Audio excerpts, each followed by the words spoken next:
रासायनिक समीकरण को संतुलित करने की सामान्य विधि को क्या कहते हैं? संतुलन की विधि कौन सी है? रासायनिक समीकरण को संतुलन की विधि कौन सी है? संतुलन की विधि है हिट एंड ट्राई।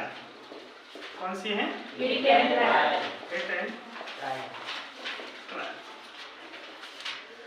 नेक्स्ट प्रश्न रहते हैं, किसी रासायनिक अभिक्रिया में पदार्थ जिसमें रासायनिक परिवर्तन होता है उसको क्या कहते हैं?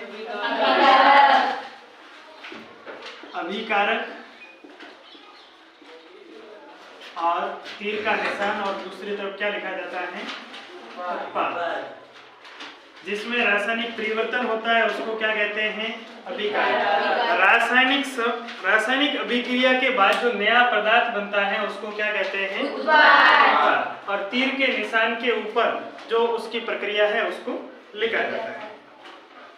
नेक्स्ट प्रश्न है, प्रकाश संश्लेषण अभिक्रिया में कौन सी गैस प्रयुक्त होती है? CO2। Carbon dioxide. कौन सी गैस प्रयुक्त होती है? Carbon dioxide.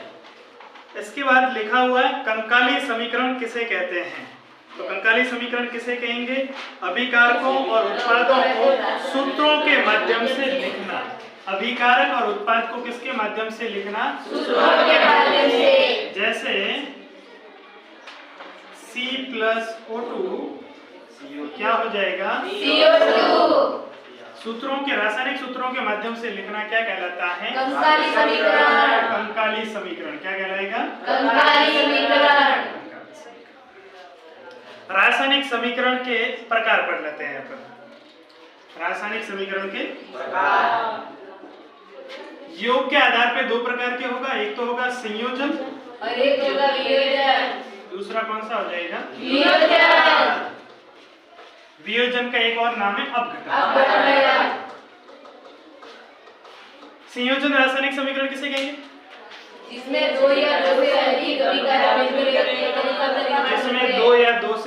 अभिकारक मिलकर एकल उत्पाद का निर्माण करते हैं। जिसमें दो या दो से अधिक अभिकारक मिलकर के उत्पाद का निर्माण करते हैं उसको क्या कहेंगे? संयोजन का मतलब होता है जुड़ना। जहाँ दो पदार्थ आपस में जुड़ करके एक नए पदार्थ का निर्माण करते हैं उसको कहेंगे संयोजन अभिक्रिया। उदाहरण के लिए, उदाहरण सबका याद रखना है। यस। C+O2 क्या बन जाएगा? CO2। संयोजन हो रहा? C+O2। उसके अलावा है वियोजन अभिक्रिया या अपघटन अभिक्रिया। वियोजन या अपघटन अभिक्रिया किसे कहेंगे? जिसमें अभिकारक टूट करके दो या दो से अधिक उत्पाद का निर्माण करते हैं उसको क्या कहेंगे?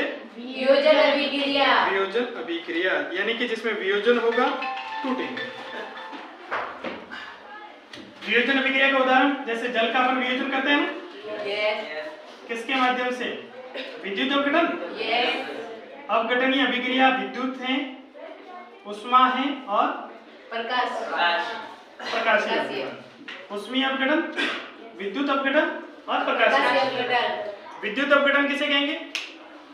जो विद्युत के माध्यम से जब अभिकारक विद्युत के माध्यम से टूटते हैं तो उसको क्या कहेंगे?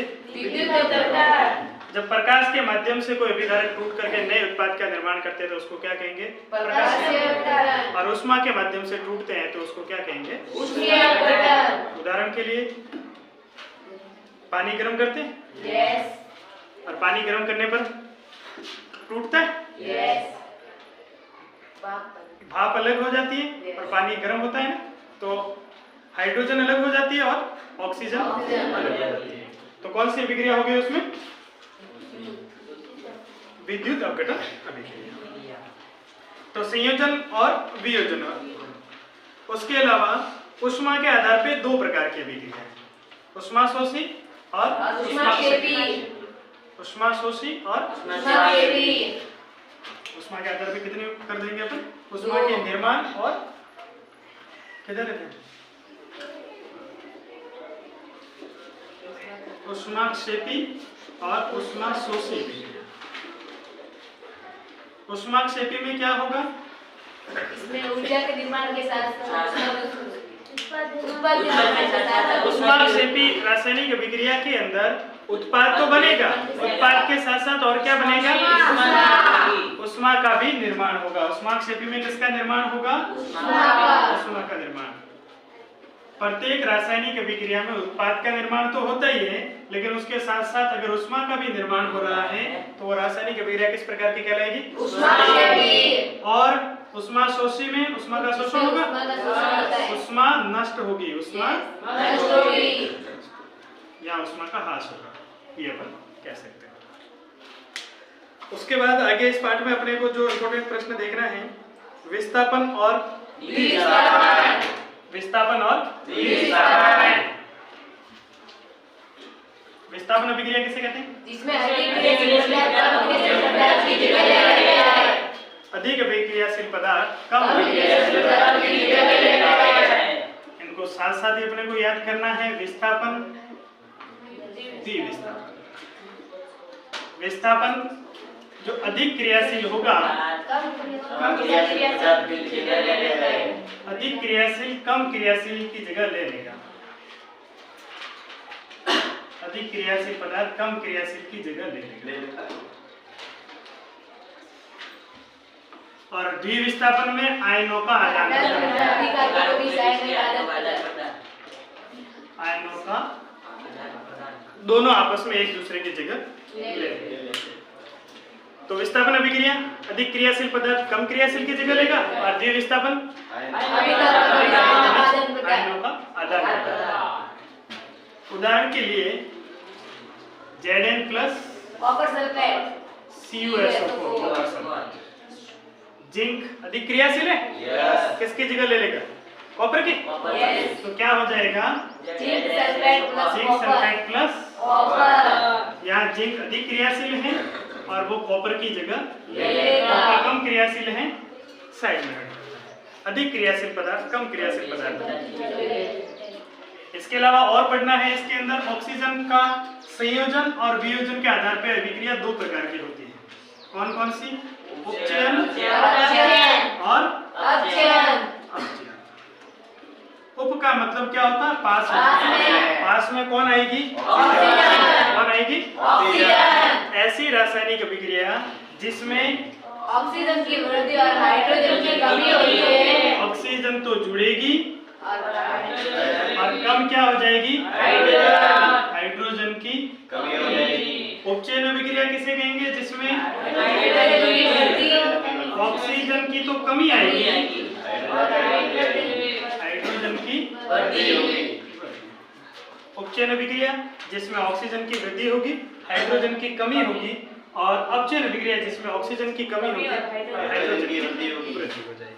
तो फिर से अपने को संयोजन अभिक्रिया जिसमें अभिकारक आपस में जुड़ करके नए पदार्थों का निर्माण करेंगे, और वियोजन अभिक्रिया जिसमें अभिकारक टूट करके नए उत्पाद का दो या दो से अधिक उत्पादों का निर्माण करते हैं। उपचयन और अपचयन अभिक्रिया, उपचयन में ऑक्सीजन की वृद्धि होगी और अपचयन में ऑक्सीजन की कमी होगी। उष्मा शोषी और उष्माक्षेपी, उष्माक्षेपी में उष्मा का निर्माण होगा और उष्मा शोषी में उष्मा का। इसके अलावा और इस पाठ में जो अपने को देखना है वो है रेडॉक्स अभिक्रिया।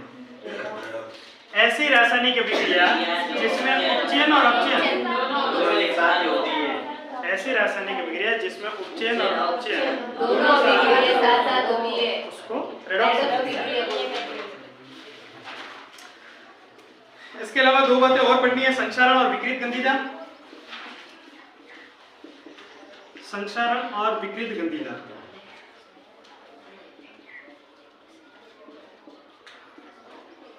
संक्षारण क्या है? आर्द्र या वायु के संपर्क में जब कोई वस्तु आती है। आर्द्र या वायु के संपर्क में या जल के संपर्क में कोई वस्तु आने पर संचारित हो जाती है। उदाहरण के लिए जैसे लोहा जल या वायु के संपर्क में आता है तो उसके ऊपर जंग लग जाती है।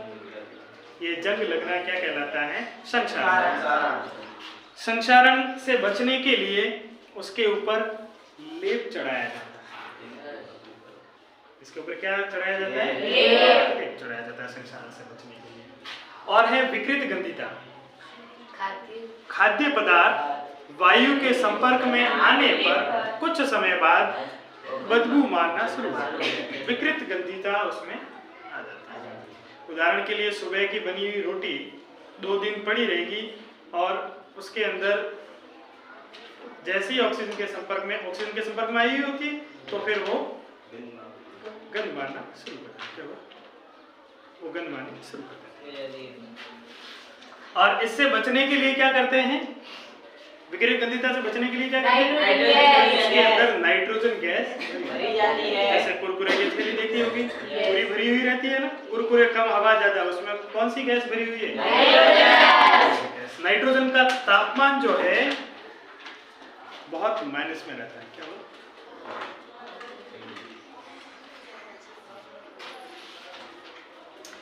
तो पहले पार्ट का एक बार फिर से अपन रिवीजन कर लेते हैं जो अभी तक अपन ने पढ़ा है।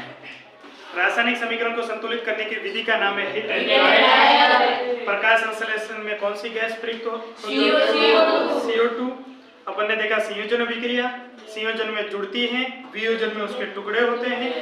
उष्माक्षेपी और उष्माशोषी अभिक्रिया में उष्मा नाश होती है, उष्माक्षेपी अभिक्रिया में उष्मा का निर्माण होता है। उपचयन अभिक्रिया में ऑक्सीजन में वृद्धि होती है और हाइड्रोजन की कमी होती है। अपचयन अभिक्रिया में ऑक्सीजन की कमी होती है, हाइड्रोजन की वृद्धि होती है। संक्षारण, जब कोई धातु जल या आर्द्र वस्तुओं के संपर्क और हवा के संपर्क में आती है तो उसके ऊपर जंग लग जाती है, उसको संक्षारण कहेंगे। जैसे चांदी का काला पड़ना, पैरों में पहनते हैं ना, पायल वगैरह, तो वो थोड़े समय बाद काली पड़ जाती है। इसका मतलब वो चांदी खराब नहीं है, वो कोई भी धातु जब वायु के संपर्क में आएगी तो काला पड़ेगी। विकृत गंधिता, जब कोई खाद्य पदार्थ वायु के संपर्क में आता है तो कुछ समय पश्चात गंध मारना शुरू कर देता है, उसको कहता है विकृत गंधिता। एक पार्ट पूरा हुआ। नेक्स्ट पार्ट लेते हैं अपन अम्ल, क्षारक व लवण। अम्ल, क्षारक व लवण पार्ट के नाम से एक प्रश्न कंप्लीट हो जाता है।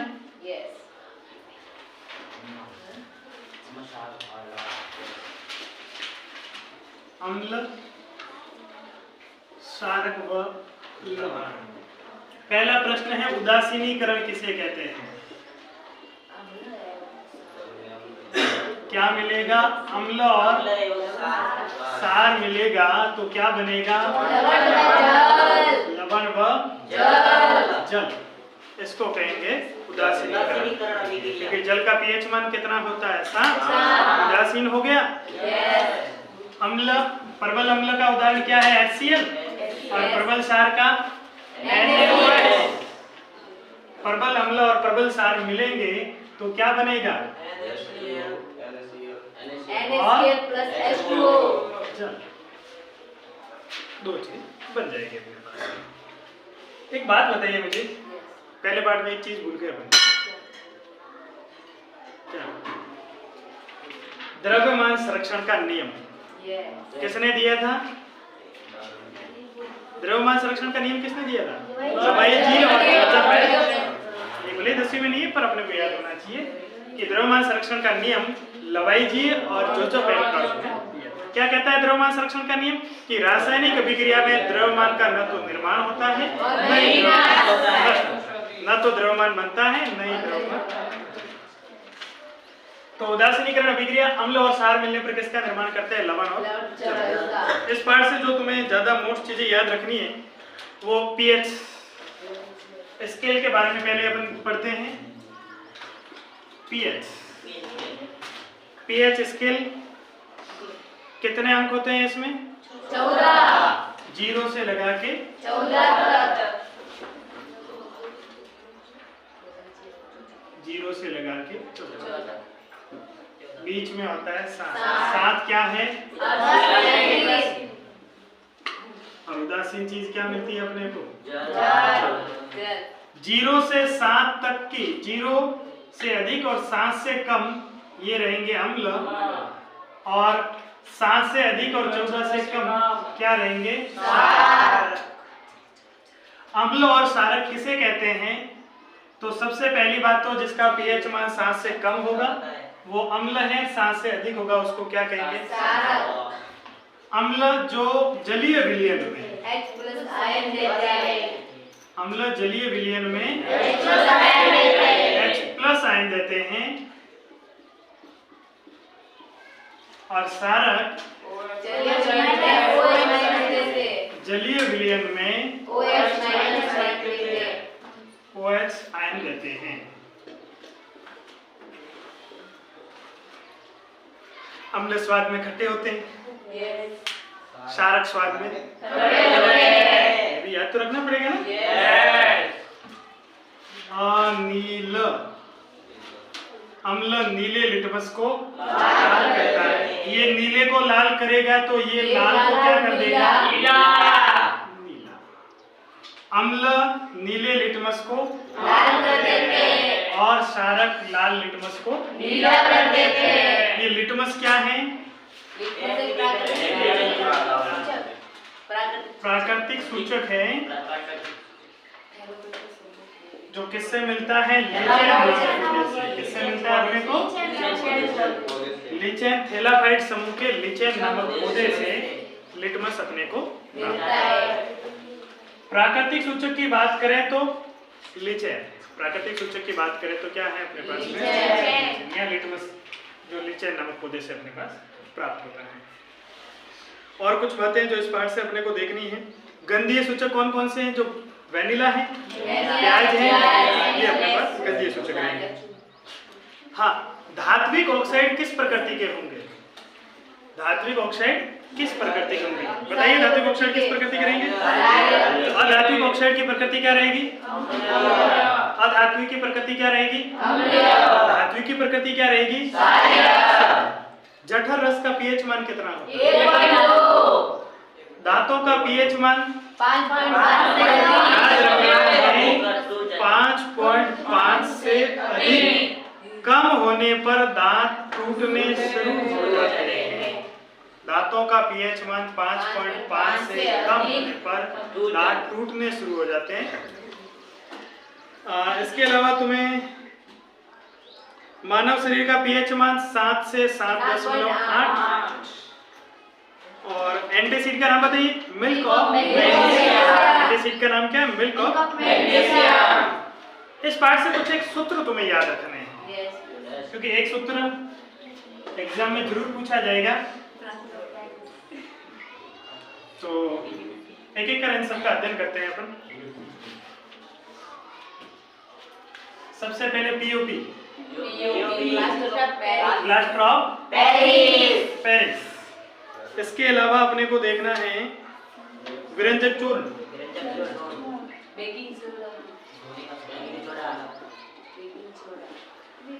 बेकिंग सोडा और सोडा।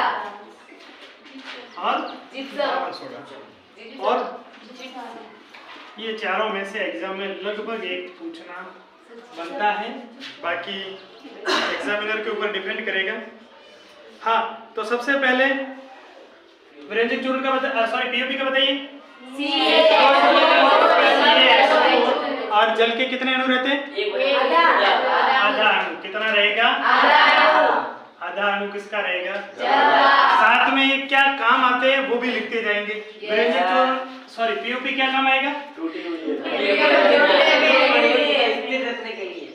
हड्डियों को जोड़ने के लिए, हाथ या पैर जो भी टूट जाता है तो उसके बाद जो पट्टा ऊपर चढ़ाया जाता है वो किसका होता है? पीओपी का। इसके अलावा क्या काम में आता है? सजावट के लिए छत के लगाया जाता है ऊपर, छत के नीचे वाली दीवार होती है उसके सजावट के लिए पीओपी। उसके अलावा आगे हैं विरंजक चूर्ण। विरंजक चूर्ण का सूत्र बोलिए। विरंजक चूर्ण का सूत्र क्या हो जाएगा? CaOCl। क्या काम आता है विरंजक चूर्ण? पानी को शुद्ध करने के लिए। किस काम में आता है? पानी को जीवाणु से, हानिकारक जीवाणु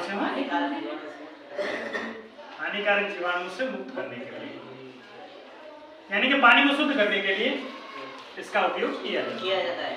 बेकिंग सोडा क्या है?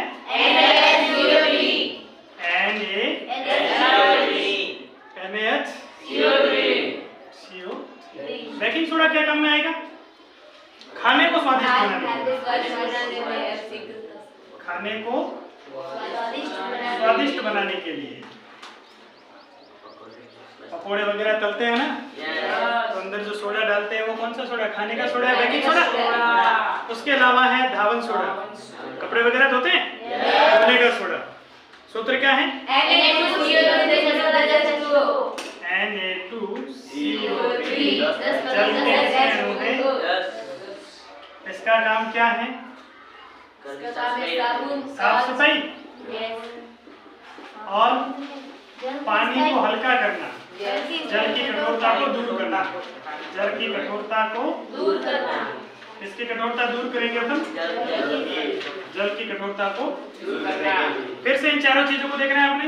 पीओपी सूत्र क्या है? CaSO4 आधार अणु जल का काम हड्डियों को जोड़ना और सजावट करने। विरंजक चूर्ण CaO2 पानी को जीवाणुओं से, हानिकारक जीवाणुओं से मुक्त करने के लिए। बेकिंग सोडा NaCO3 खाने को स्वादिष्ट बनाने के लिए। धावन सोडा Na2CO3 10 अणु जल के घरों की साफ सफाई और जल की स्थिरता को दूर करने के लिए। नेक्स्ट बढ़िए आगे की तरफ। हाँ, अब कुछ चीजें याद करनी कि किसमें कौन सा अम्ल पाया जाता है। तो बताइए, सिरके में कौन सा अम्ल पाया जाता है? मैं एक बार लिख लेता हूँ इधर। सिरका और है इमली, इसके अलावा टमाटर और दही। किसमें कौन सा अम्ल पाया जाता है? सबसे पहले मुझे बताइए, सिरके में कौन सा अम्ल होता है? एसिटिक अम्ल। इमली में टार्टरिक।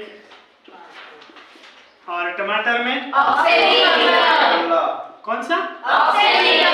ऑक्सीटिक। ऑक्सेलिक। ऑक्सेलिक अम्ल। और दही में लैक्टिक अम्ल। लार में कौन सा रस पाया जाता है? एमाइलेज या एमिलेज, कुछ भी कह सकते हैं। इसके अलावा सिट्रिक अम्ल किसमें पाया जाता है? नींबू में कौन सा आ जाएगा? सिट्रिक अम्ल। ये सब याद होने चाहिए। किसमें कौन सा अम्ल होता है? चिट्टी के डंक में चिट्टी का डंक कौन सा अम्ल पाया जाएगा? मेथेनोइक अम्ल।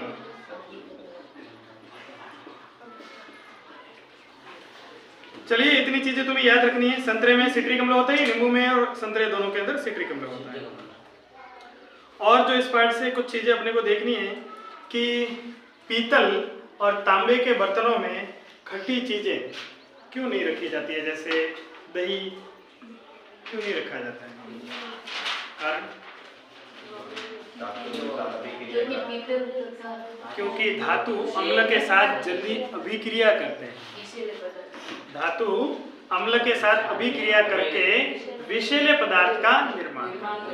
तो अगर तुम दही पूरी रात भर स्टील में या तांबे के बर्तनों में या किसी भी धातु के बर्तनों में रख रहे हो और उसके बाद सुबह खा रहे हो, तो मतलब एक प्रकार से जहर है। क्या नींबू में नमक डालना चाहिए? नींबू में नमक क्यों? क्योंकि जो नींबू के अंदर जीवाणु होते हैं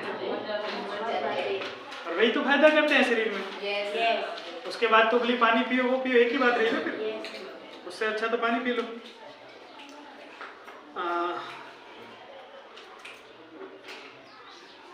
चलिए, ये पार्ट भी लगभग पूरा हो चुका है। इसमें सिर्फ एक दो बातें रही है कि पीएच स्केल को, पीएच में पी का अर्थ क्या है? पुषांश। पुषांश जर्मन भाषा का शब्द है जिसका अर्थ क्या होता है?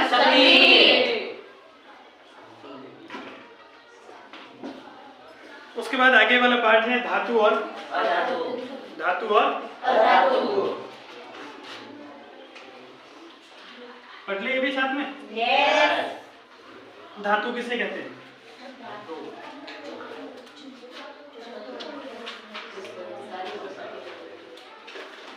धातु, अधातु। दोनों के अंदर अपन अंतर साथ साथ देखेंगे। यस धातु में धात्विक चमक होती है, यस अधातु में नहीं होती। जो धातु में होगी वो चीजें अधातु में नहीं होगी, और जो अधातु में होगी वो धातु में नहीं होगी, क्योंकि एक दूसरे के विपरीत है ना। यस पर कुछ एक जो अपवाद है उसको भी अपन देखेंगे। धातु में धात्विक चमक होती है, यस इसमें नहीं होती। इसमें तन्यता का गुण होता है, इसमें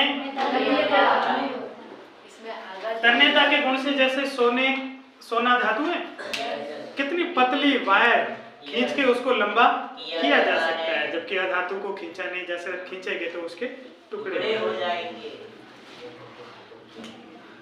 इसके अलावा धातु के अंदर आघात वर्धनीयता होती है, आघात सहने की शक्ति होती है। आघात सहने की शक्ति, जैसे आघात वर्धनीयता से तात्पर्य है जब उसके ऊपर पत्थर या किसी से प्रहार किया जाएगा तो वो चौड़ा हो जाएगा, चद्दर टाइप में हो जाएगा, जबकि अधातु के ऊपर प्रहार किया जाएगा तो वो टूट जाएगा। आघात सहन करने की क्षमता होती है, और इसमें आघात वर्धनीयता या आघात सहन करने की क्षमता नहीं होती। ये विद्युत के सुचालक होते हैं। ये यहाँ एक चीज ये देखनी है कि अधातु में पदार्थ है कोयला, कोयले का एक हीरा और फुलरिन। ग्रेफाइट जो है वो विद्युत का सुचालक होता है। ये अपवाद है कि अधातु विद्युत के सुचालक नहीं होते हैं, लेकिन ग्रेफाइट विद्युत का सुचालक होता है। तो अपवाद भी अपने को याद रखने।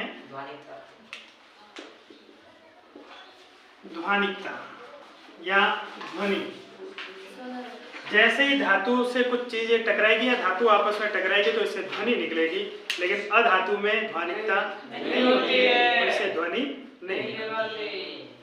और बताइए, हाँ, उष्मा के सुचालक। उष्मा के सुचालक, ये उष्मा के सुचालक। और गलनांक,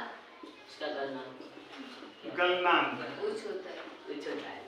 इनका गलनांक होगा उच्च और इनका गलनांक कम। इनको गलाने के लिए, जैसे लोहे को अपने गलाने के लिए कितना गर्म किया जाता है तब जाके वो गलता है। सोने को भी गलाने के लिए आग से गर्म किया जाता है ना, तब जाके वो गलते हैं। लेकिन धातु अधातु के लिए इतना गलना कुछ नहीं चाहिए, वो तो नॉर्मल सी आग में गल जाएगा। और धातु कैसी होती है? कठोर। और धातु कैसी होती है? नरम होती है।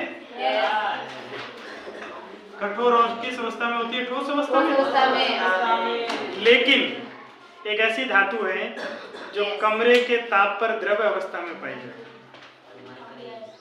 कौन सी है धातु?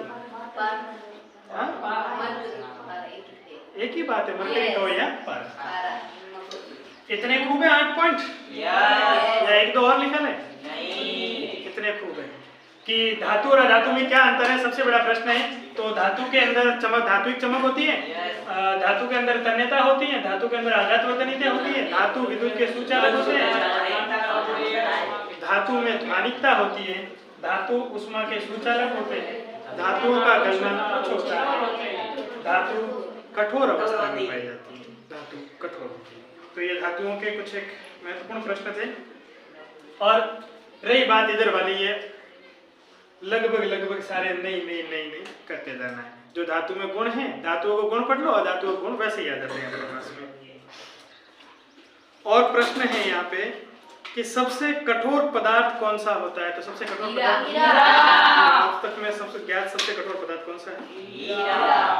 और अपन ने अभी बात की थी कि ऐसी कौन सी धातु है जो कमरे के ताप पर द्रव अवस्था में पाई जाती है। इसके अलावा अपन ने देखा था ऐसी कौन सी धातु है जिसको चाकू से भी काटा जा सकता है?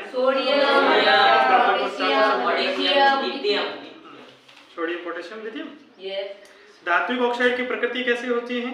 अम्लीय धात्विक की क्षारीय होती है। क्षारीय धात्विक ऑक्साइड की प्रकृति क्षारीय होती है, अधात्विक ऑक्साइड की प्रकृति अ से अ याद रखना है कि अधात्विक की अम्लीय होती है और धात्विक की क्षारीय होती है।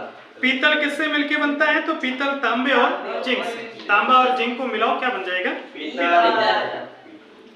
और स्वतंत्र अवस्था में कौन सी धातु पाई जाती है? सोना, चांदी, प्लेटिनम, कॉपर। सोना, चांदी, प्लेटिनम, कॉपर, चार के नाम याद रखना खूब है।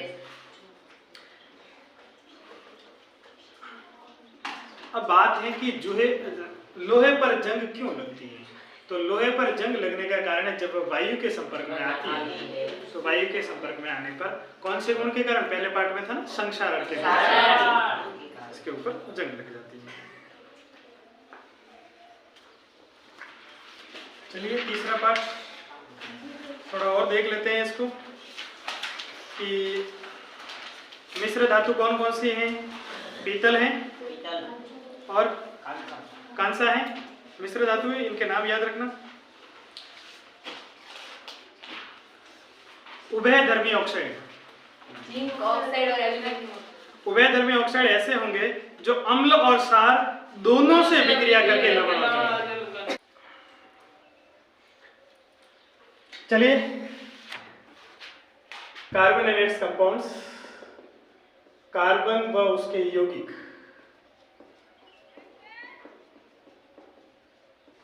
यहां जो अपने को बड़ी बातें याद रखनी है वो है कार्बन की विशेषताएं।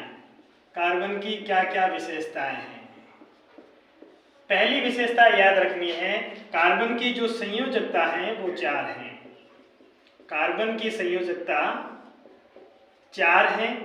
इसके अलावा इसका परमाणु क्रमांक याद रखना है। कार्बन का परमाणु क्रमांक 6 है। ध्यान रखना, कार्बन का परमाणु क्रमांक 6 है, इसकी संयोजकता 4 है। कार्बन के अंदर श्रृंखलन का गुण पाया जाता है। श्रृंखलन से तात्पर्य है कार्बन कार्बन के साथ मिलकर के एक लंबी श्रृंखला का निर्माण करता है। कार्बन कार्बन के साथ मिलकर के एक लंबी श्रृंखला का निर्माण करता है, इस गुण को श्रृंखलन कहा जाता है। और हाइड्रोकार्बन, हाइड्रोकार्बन, कार्बन हाइड्रोजन से मिलकर के हाइड्रोकार्बन का निर्माण करता है। ये कुछ कार्बन की विशेषता हैं जिसको अपने को याद रखना है, क्योंकि एग्जाम में पूछा जाएगा कार्बन की 3 विशेषता या 4 विशेषता बताइए, तो ये अपने को याद रखना है। IUPAC, IUPAC इसकी फुल फॉर्म याद रखना, international union for pure and applied chemistry. International union for pure and applied chemistry, international union for pure and applied chemistry, IUPAC। IUPAC से जो नामकरण है वो पूर्व लग्न और अनुलग्न के आधार पर किया जाता है। यहां मैं बताता हूं कि पूर्व लग्न 10 है और अनुलग्न है 3। पूर्व लग्न 10 कौन कौन से हैं? मैं एक बार नाम लिख लेता हूं, मैथ, एथ, prop, but, pent, hex, hept, oct, non, deck. ये किस आधार पे हैं? कार्बन परमाणुओं की संख्या के आधार पे। कार्बन 1 तो मैथ, कार्बन की संख्या 2 होगी तो एथ, कार्बन की संख्या 3 तो प्रोप, कार्बन की संख्या 4 तो ब्यूट, कार्बन की संख्या 5 है तो पेंट, कार्बन की संख्या 6 है तो हेक्स, कार्बन 7 है तो हेक्ट, कार्बन 8 है तो ऑक, कार्बन 9 है तो नॉन, और कार्बन की संख्या 10 है तो उसका पूर्व लग्न होगा डेक। याद कैसे करें इसको? मैथ, एथ, prop, but, pent, hex, hept, oct, non, deck. तो इसके लिए याद रखना एक बात, यहां मैं लिख लेता हूं,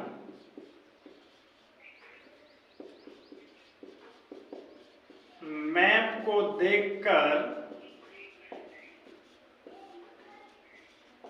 2 बार बीपी हाई हुई है। या देखना, जो कैपिटल लेटर में लिखा हुआ है वही अपने पूर्व लग्न है। मैप को देखकर बीपी इस ऐसे लिख देंगे, बीपी 2 बार हाई हुई है। मैथ एच प्रोप, देखिए फिर से meth eth prop but pent hex, 2 बार eth, hex hept oct non dec. फिर से meth eth prop but pent hex hept oct non deck. ये 10 अपने पूर्व लग्न हैं और अनुलग्न का निर्धारण, अनुलग्न 3 हैं। कौन कौन से हैं 3 अनुलग्न? तो एल्केन, एल्कीन और तीसरा है अल्काइन। पहला, दूसरा, तीसरा, इन तीनों के लिए एग्जाम में याद रखने हैं तीनों के सूत्र। तो एल्केन का जो सामान्य सूत्र है वो है CnH2n+2, एल्कीन का है CnH2n और एल्काइन का है CnH2n-2। फिर से एल्केन का CnH2n+2 करना है, इधर CnH2n ही रहने देना है और इधर करना है CnH2n-2। यहाँ +2, यहाँ कुछ नहीं और यहाँ -2, बाकी CnH2n रहने देना है। एल्केन का अनुलग्न क्या लगेगा? N, एल्कीन का अनुलग्न इन और एल्काइन का अनुलग्न जो होगा वो आइन होगा। एल्केन में सिंगल बॉन्ड होता है, मतलब कार्बन कार्बन के मध्य एकल बंध होता है। एल्कीन में डबल बॉन्ड यानी द्विबंध होता है और एल्काइन में कार्बन कार्बन के मध्य ट्रिपल बॉन्ड होता है, त्रिबंध होता है। कार्बन कार्बन के मध्य ट्रिपल बॉन्ड होता है। ये चीजें अपने को याद रखनी है। अब आइए एक दो अपन नामकरण करके देख लेते हैं। ये नामकरण करके देख लेते हैं। जैसे मैंने लिखा CH4 लिखा, इसका मतलब कार्बन की संख्या 1 है और कार्बन की संख्या 1 है, उसका पूर्व लग्न क्या हो जाएगा? मैथ। तो मैंने लिखा मैथ और उसके बाद यहाँ कार्बन का यहाँ कौन सा बॉन्ड है, उसको बॉन्ड को देखने के लिए अपन देखेंगे CHHHH। सबके साथ कितने शेयर किए जा रहे हैं? एक एक अणु शेयर किया जा रहा है। इसका मतलब यहाँ कौन सा है? सिंगल बॉन्ड है। इसके अलावा अपन इस सूत्र से भी देख सकते हैं CN, कार्बन की संख्या कितनी है? 1। हाइड्रोजन कितने हैं? डबल से 2 ज्यादा, 1 का डबल 2, 2 ज्यादा, 2 से 2 ज्यादा यानी टोटल कितने हो गए? 4। यानी कि इसके अंदर कौन है? एल्केन। तो क्या लगेगा? मेथेन। इसकी जगह पे अगर कोई कहते अपने को कि ब्यूटाइन, ब्यूटाइन को इस समीकरण में लिखो ब्यूटाइन, तो कैसे लिखेंगे ब्यूटाइन को? तो अपने को पता होना चाहिए कि ब्यूट में कार्बन की संख्या कितनी होती है? 4। तो मैं लिखूंगा C4 और पीछे क्या लगा है? आइन लगा है। इसका मतलब ये सूत्र लगाना है एल्काइन वाला। ब्यूटाइन पीछे आइन है ना, आइन में ये फॉर्मूला लगाना। कैसे लगाएंगे? C4 है, H की संख्या कितनी होगी? पहले डबल करो, उसमें से 2 घटाओ। H की संख्या डबल कितने होते हैं? 4 से 8, 8 में से 2 गए, पीछे कितने रह जाएंगे? 6। तो ब्यूटाइन C4H6, ये IUPAC पद्धति। हाँ, उसके अलावा है संतृप्त और असंतृप्त हाइड्रोकार्बन। तो संतृप्त हाइड्रोकार्बन किसे कहेंगे? असंतृप्त हाइड्रोकार्बन किसे कहेंगे? जिसके अंदर सिंगल बॉन्ड होता है उसको तो कहेंगे संतृप्त हाइड्रोकार्बन। जिसके अंदर सिंगल बॉन्ड होगा उसको तो कहेंगे संतृप्त हाइड्रोकार्बन। जहां कार्बन कार्बन के बीच में एकल बंध पाया जाता है उसको संतृप्त हाइड्रोकार्बन कहेंगे, और जहां कार्बन कार्बन के मध्य डबल बॉन्ड या ट्रिपल बॉन्ड पाया जाता है उसको कहेंगे असंतृप्त हाइड्रोकार्बन। असंतृप्त हाइड्रोकार्बन। तो संतृप्त हाइड्रोकार्बन जिसमें सिंगल बॉन्ड पाया जाता है, असंतृप्त हाइड्रोकार्बन जिसमें डबल बॉन्ड या ट्रिपल बॉन्ड पाया जाता है उसको असंतृप्त हाइड्रोकार्बन। यहां से एक सवाल है, एल्केन संतृप्त हैं या असंतृप्त हैं? तो अपन कहेंगे कि एल्केन सिंगल बॉन्ड पाया जाता है, अतः एल्केन संतृप्त हाइड्रोकार्बन का उदाहरण है।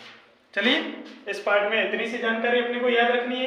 फिर से कार्बन की विशेषताएं याद होनी चाहिए, IUPAC अपने को आनी चाहिए। लगभग इस पार्ट में से इसी प्रकार के प्रश्न पूछे जाएंगे। चलिए, इसी कड़ी में आगे बढ़ते हैं और आगे वाला अपना पार्ट है जय प्रक्रम। जय प्रक्रम में अपने को सबसे पहले पढ़ना है पाचन तंत्र।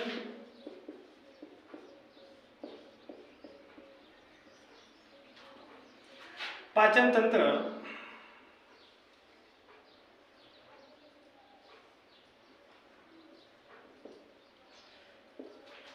पाचन तंत्र में कौन कौन से अंग शामिल होते हैं? तो पहले अपन अंगों के नाम लिख लेते हैं। पाचन तंत्र में सबसे पहले मुंह, ग्रसिका, ग्रासनली, आमाशय, छोटी आंत, बड़ी आंत, ये पाचन तंत्र में शामिल होने वाले अंगों के नाम हैं। सबसे पहले भोजन अपन मुंह से ग्रहण करते हैं।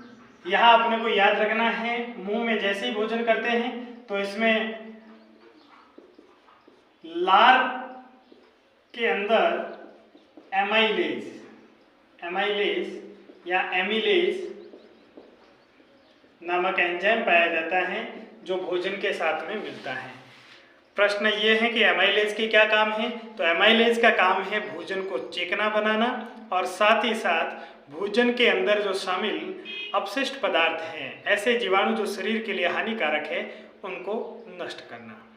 अपन ने देखा होगा कि लोग जब कहीं पे भी लग जाता है तो उस जगह पे लार लगाई जाती है। इसके पीछे का कारण यही है कि लार के अंदर एमाइलेज या एमिलेज नामक एंजाइम पाए जाते हैं। तो भोजन मुंह से ग्रहण किया, यहाँ मुंह में भोजन जैसे ही ग्रहण किया तो साथ में लार, दांत का काम और शामिल क्या होते हैं? लार और दांत। दांत का काम क्या है? भोजन को चबाना। दांत का काम है भोजन को चबाना और उसके बाद इसके अंदर एमाइलेज और एमिलेज मिल गई। उसके बाद आई ग्रसिका। ग्रसिका का काम है भोजन को ग्रास नली में डालना। यहाँ एक और चीज है, दो नली है यहाँ, ग्रास नली और श्वास नली। जब ग्रास नली खुलती है तब श्वास नली के ऊपर कुपिका लग जाती है, यानी कि बंद हो जाती है। और जब श्वास नली खुलती है उस समय अपन अपनी जो श्वास नली खुली होगी उस समय ग्रास नली बंद रहती है। ग्रसिका का काम क्या है? भोजन को ग्रास नली में डालना। ग्रास नली में क्या पाई जाती है? श्लेष्मा। ग्रास नली में पाई जाती है श्लेष्मा, जिसका भी काम क्या है? भोजन को चिकना बनाना, ताकि भोजन आसानी से आमाशय तक जा पाए। उसके बाद भोजन कहाँ जाएगा? आमाशय में। आमाशय में भोजन लगभग 4 घंटे तक पड़ा रह सकता है। आमाशय में अपने एक अम्ल पाया जाता है, हाइड्रोक्लोरिक अम्ल, और यहाँ साथ में क्या मिलता है? जठर रस आमाशय में। इसके अलावा इसके बाद भोजन कहाँ जाएगा? इसके बाद भोजन जाएगा छोटी आंत के अंदर। भोजन का सर्वाधिक पाचन यही होता है। भोजन का सर्वाधिक जो पाचन है वो छोटी आंत के अंदर होता है। छोटी आंत कहने को छोटी है, इसका जो व्यास है वो छोटा है, लेकिन इस पूरे पाचन तंत्र में सबसे बड़ी छोटी आंत होती है। और उसके बाद है बड़ी आंत। बड़ी आंत को बड़ी आंत इसलिए कहा जाता है क्योंकि इसका व्यास बड़ा होता है। बस ये चीजें अपने को याद रखनी है कि पाचन तंत्र में कौन कौन से अंग शामिल होते हैं। और उसके बाद है गुदा। ये बातें अपने को याद रखनी है कि पाचन तंत्र कौन कौन से अंग शामिल होते हैं। तो अपन पहले कहेंगे कि पहले भोजन मुंह में लेंगे तो दांतों का काम होता है चबाना, लार उसमें एमाइलेज मिलेगी। उसके बाद भोजन ग्रसिका में जाएगा, ग्रसिका से ग्रास नली में, ग्रास नली में उसके साथ में श्लेष्मा मिल जाएगी। उसके बाद भोजन आमाशय में चला जाएगा, वहाँ इसके साथ में हाइड्रोक्लोरिक अम्ल मिलेगा। वहाँ से भोजन चला जाएगा छोटी आंत में, छोटी आंत से फिर बड़ी आंत में और फिर गुदा द्वार में भोजन चला जाता है। हृदय। हृदय में क्या जानकारी अपने को याद रखनी है कि हृदय का आकार मुट्ठी के आकार का होता है। हृदय में 4 कोष्ठ पाए जाते हैं। मछली में 2 कोष्ठ होते हैं, मानव हृदय में 4 कोष्ठ होते हैं। आकार मुट्ठी के जैसा इसका आकार होगा। इसमें जो कोष्ठ है वो 4 होंगे।